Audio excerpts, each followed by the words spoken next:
The room was white, too white, the kind of brightness that doesn't comfort, but strips away warmth, leaving only the hard shine of steel and tile.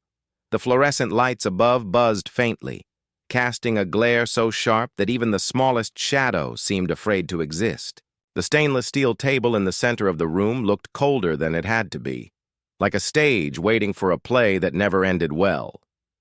The hum of the air conditioner filled the silence, steady and unfeeling, mixing with the rhythm of the clock on the wall, each tick loud enough to be heard in the hollow air. Down the corridor, wheels squeaked as a mop bucket rolled past, then faded, leaving the room quiet again.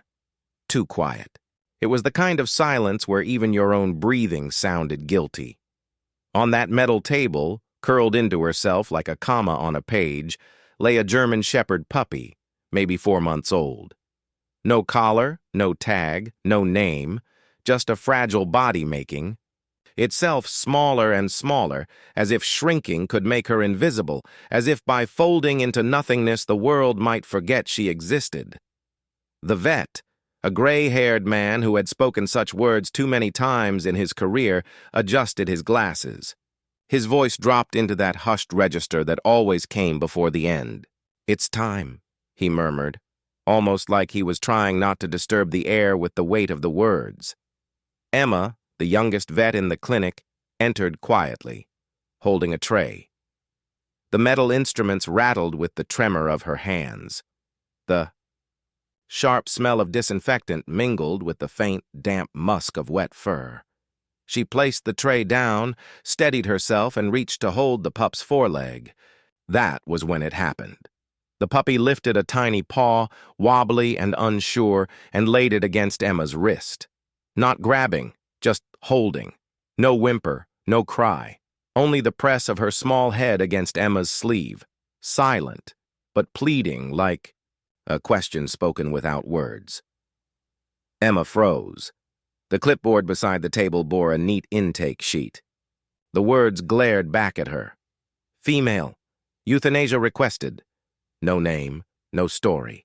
Just a line checked off like an errand to be done before lunch. A single signature, clean and unbothered, sealed the sentence. Emma's gloves squeaked faintly as she adjusted her grip.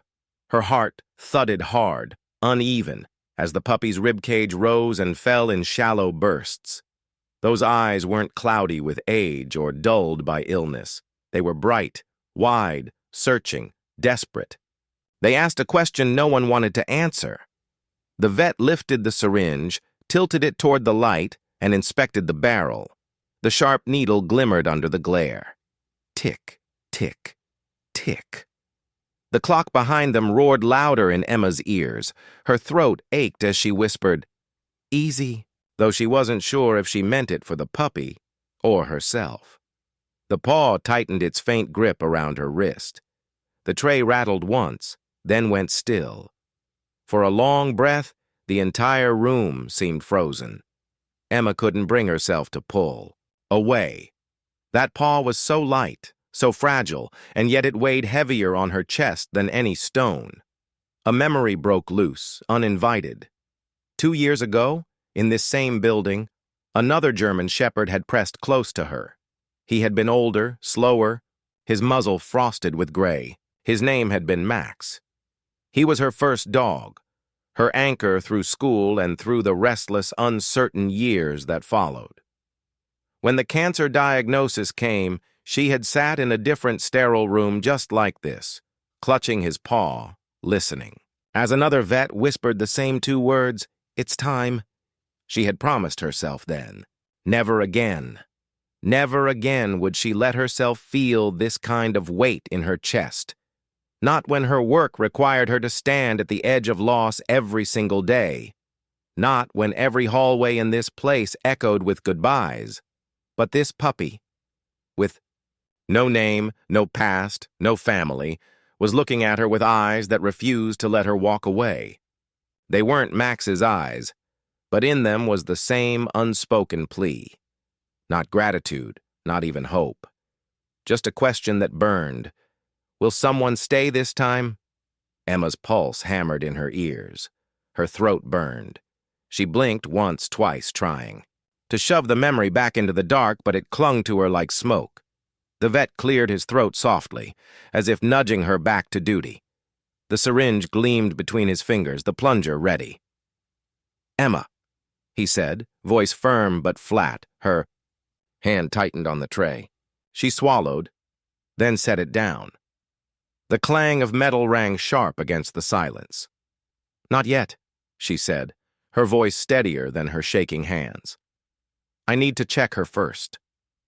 The vet frowned, confusion and disapproval mixing in the crease of his brow. "The owner signed the form. It's done. We don't question paperwork." Emma stood straighter, her voice firmer now. "Paperwork doesn't say if she's alive in here." She tapped her chest with trembling fingers. "Give me 1 hour." The silence that followed was thick and glass-like, ready to shatter. A nurse at the doorway muttered, "That's not how it works." Emma didn't budge. She lifted the puppy, gently, cradling her against her chest as if she might break apart.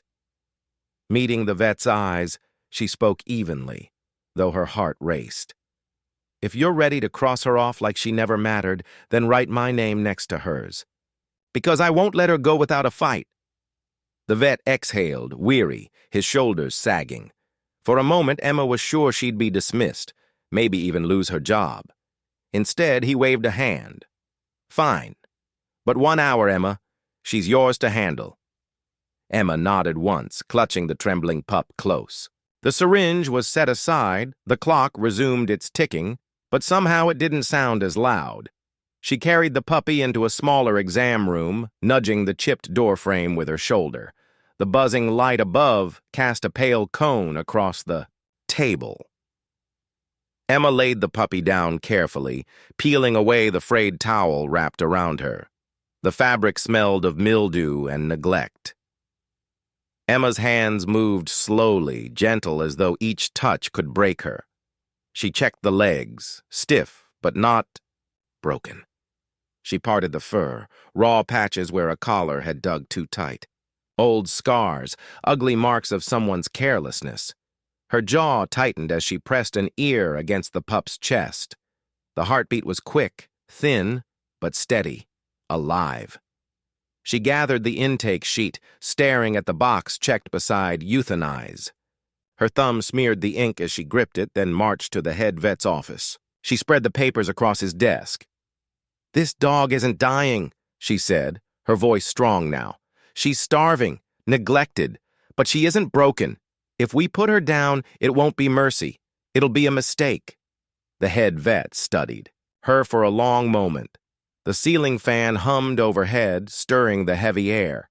Finally, he sighed, rubbing his temples. "Fine, but she's yours now. You take responsibility." Emma looked down at the pup in her arms. Slowly, the puppy blinked up at her, fragile and uncertain. Emma held her closer, whispering, "Your name is Nova." And with a soft, trembling sigh, the puppy pressed her head into Emma's palm. It wasn't trust, not yet, but it was a beginning. Heart pounding. She didn't move, didn't breathe, and for the first time, the barrier between them cracked, thin as glass, but real enough to let light through. Night settled heavy over the clinic. The hum of the vending machine, the only sound in the corridor. Most of the staff had gone home. The halls smelled faintly of disinfectant and tired coffee, the kind that had sat too long in the pot. Emma lingered, paperwork abandoned on her desk. Her steps carried her back to the kennel wing, almost on instinct.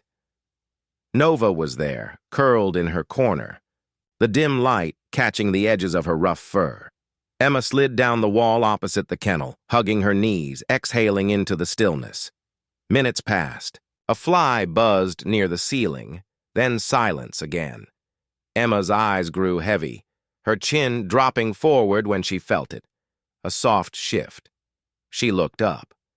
Nova had risen, awkward and hesitant, paws clicking faintly against the metal floor.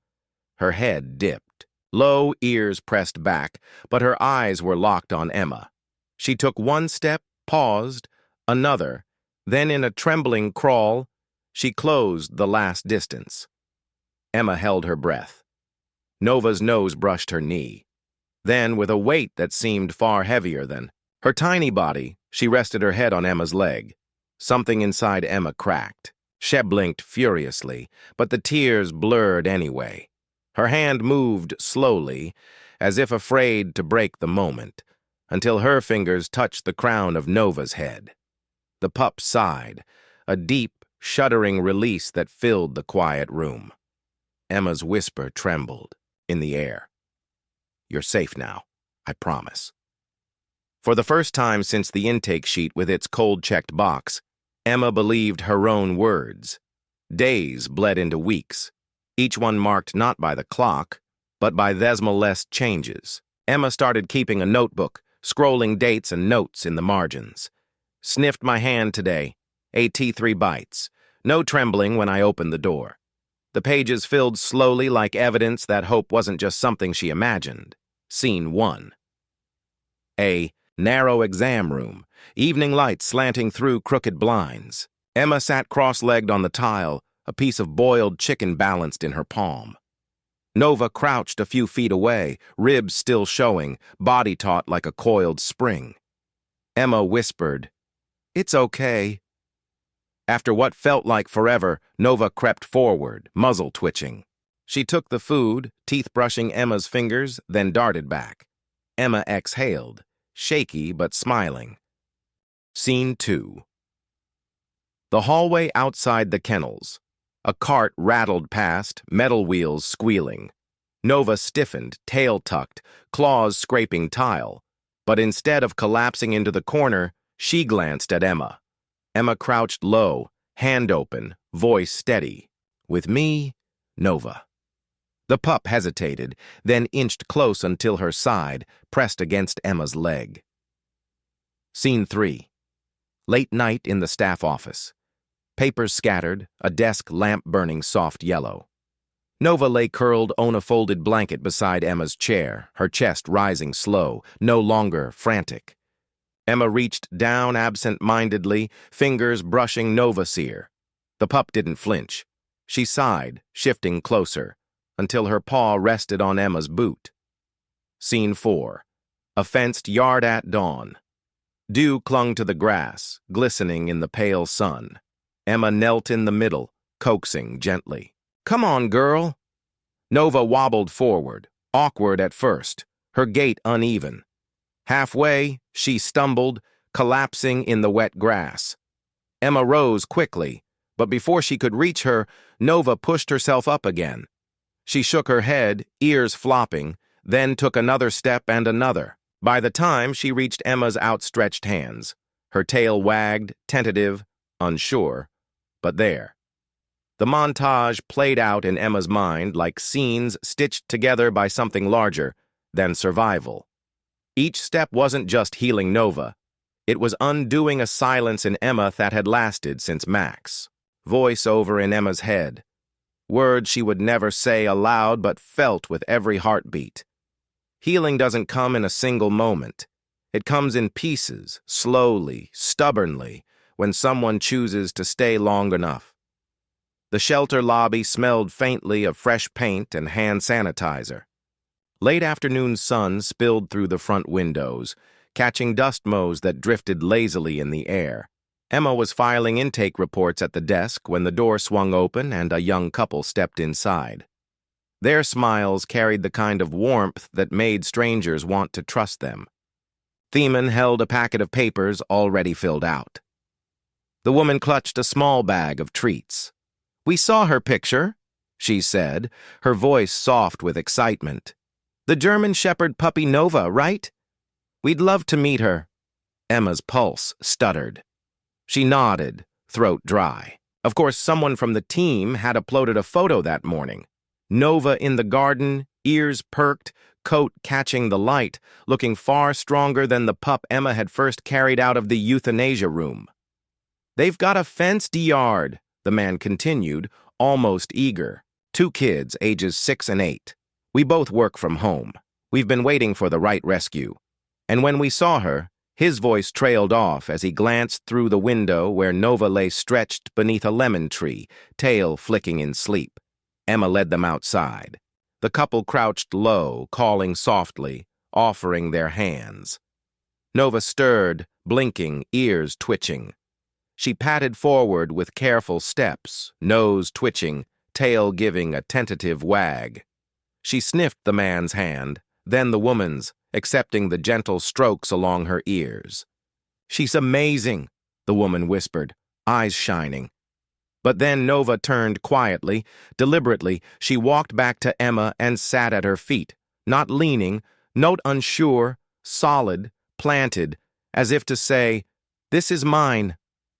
The man chuckled softly. Maybe she already knows where she belongs. The adoption form lay on the desk, the couple's names neatly written across the top. Emma stared at it, pen hovering, her heart caught between duty and something deeper. Nova pressed against her leg, steady, silent, as if her choice had already been made. Emma drew in a breath and looked up. "I can't let her go," she said, her voice quiet but unshakable. The couple exchanged a glance, then smiled, warm and understanding. The man slid the papers back across the desk. "Then she's yours." Later that week, morning, sunlight streamed through Emma's apartment windows, painting the floor in gold. Nova waited patiently by the door while Emma tied her boots, tail thumping gently against the wood. No limp, no hesitation, just strength, where there had once been only fear. They walked side by side into the shelter. Nova trotted straight to the intake room, where new arrivals trembled in cages, eyes wide, ribs showing, just as she once had. She didn't bark, she didn't push. She simply lay down beside the nearest pup, a skinny terrier mix, and waited. Within minutes, the terrier inched closer, resting against her side. The staff watched in quiet awe. They began calling her the quiet healer. Volunteers leaned down to whisper secrets into her fur. Children who were too shy to speak to people read to her in soft voices, their hands resting on her back. Emma watched it all, a lump rising in her throat. Nova wasn't just a rescue anymore. She was proof. Proof that broken things can mend. Proof that second chances matter. As Nova lifted her head to meet Emma's eyes, Emma whispered, "You saved me."